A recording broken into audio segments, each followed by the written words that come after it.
এই যে অনৈতিক কাজগুলো কেন করলে এই হাসপাতালের ভিতরে বলো? এটা কি আবাসিক হোটেল?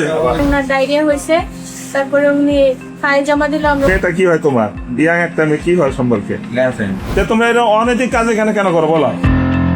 হাসপাতাল যেখানে মানুষ যায় চিকিৎসা নিতে সুস্থ হয়ে বাড়ি ফিরতে, কিন্তু সেই হাসপাতালের কেবিনেই যদি অসুস্থতার ভান করে কেউ ভিন্ন উদ্দেশ্যে অবস্থান করে, মাদারীপুর সদর হাসপাতালে এমনই একটি ঘটনা ঘিরে চাঞ্চল্যের সৃষ্টি হয়েছে।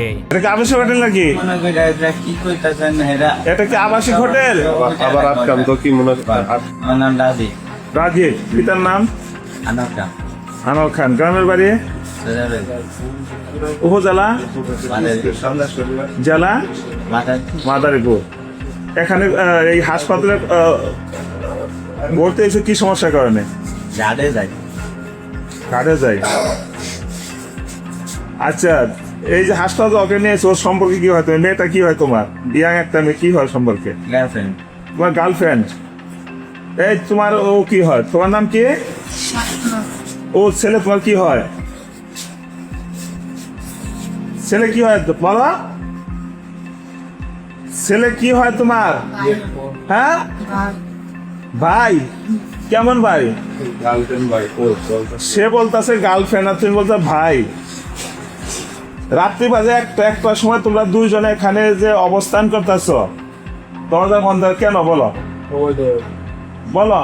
জানা যায় ডায়রিয়া রোগে আক্রান্ত হওয়ার কথা বলে হাসপাতালের ডায়রিয়া ওয়ার্ডের একটি কেবিনে ভর্তি হন এক যুবক। তার সঙ্গে ছিলেন এক তরুণী। অভিযোগ রয়েছে চিকিৎসার প্রয়োজন না থাকলেও অসুস্থতার ভান করে এই কেবিনে অবস্থান করছিলেন তারা। উনি আসার পরে বললো যে ওনার ডায়রিয়া হয়েছে, তারপরে উনি ফাইল জমা দিল। আমরা ওনার চিকিৎসা দিছি ওইখানে বসেই। তারপরে উনি বলছে যে ওনার বোন আসলে উনি স্যালাইন লাগাবে। প্রথমে ওইখানে স্যালাইন লাগায়নি, শুধু ক্যানুলা করে এখানে আসছে। তারপরে উনি আসছে পরে উনি খালাদের কাছে বলছে যে ওনার ওয়াইফ হয় উনি। আর আমাদের কাছে প্রথমে বলছিল ওনার বোন আসবে। তারপরে হচ্ছে গিয়ে উনি স্যালাইন লাগাই দিয়ে গেছে। পরে হয়তো বা কাদের দেখা মনে হয়েছে যে সন্দেহজনক, এই জন্য পরে আবার হ্যাঁ হ্যাঁ হ্যাঁ, তাহলে ওরা ও বলছে আমার ওয়াইফ হয়, আপনাকে বলছে প্রথমবার বলছে ওনার বোন আসবে। বোন আসবে, তারপরে বলছে তারপরে ওনার খালাদের কাছে বলছে ওনার ওয়াইফ। আপনার কাছে বলছে এটা ওয়াইফ হয়। হ্যাঁ, ছেলেরা পড়েছে সিস্টার আর আইসে আমি কিছু কি হয় ঠিক আমার পরে স্যালাইন লাগিয়ে দিতে আসছে। পরে বলছে সেলাই কাপড় দিদি লাগাই দিছি, সেলাই লাগাই কাপড় চলে গেছে। আমরা ওই ভাবে স্বামী স্ত্রী হ্যাঁ সেলাই লাগাই দিয়ে চলে গেছে। এই তো চলে গেছে। আসলে এরা স্বামী স্ত্রীরা এরা এই ধরনের কাজই এটা। ঘটনাটি ঘটে গভীর রাতে।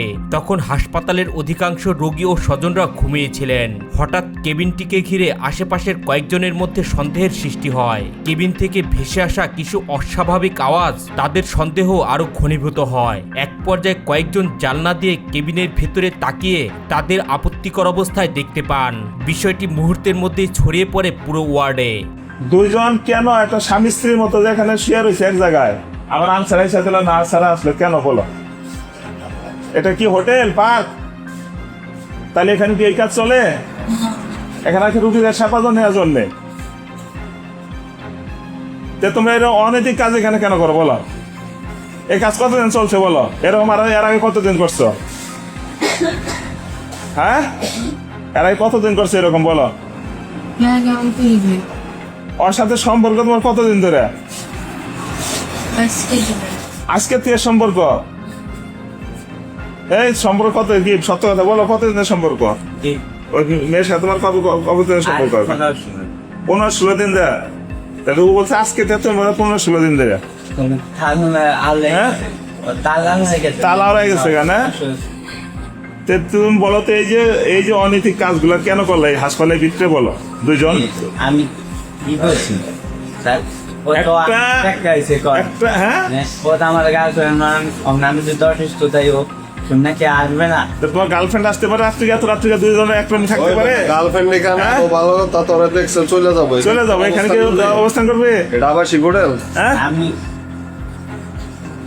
এটা কি আবাসিক হোটেল নাকি? মনে করি এটা কি কইতাছেন এটা এটা কি আবাসিক হোটেল?